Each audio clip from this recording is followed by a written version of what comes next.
Kak Nona dan Norma Damanhuri exercise waktu petang. Patutlah badan Norma Damanhuri slim dan sihat.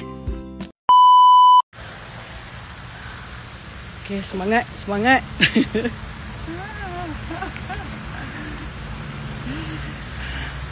Exercise. Ni orang yang nak tengok mak tadi tu. Tengok mak slim macam mana. Tapi lighting sini sikit. Tengok mama macam mana slim. Maintain aja. Tengoklah exercise you all. Okay. Kita nak buat ni 3 round tau mak, cukup lah untuk hari ni. Ni dah berapa? Belum round lagi kan? Setengah. Belum kan? Setengah. Allah. Oh, setengah. Kita akan buat 3 pusingan dekat area rumah je. Kita nak kuatkan core kita balik. Nak build up balik masa yang telah hilang.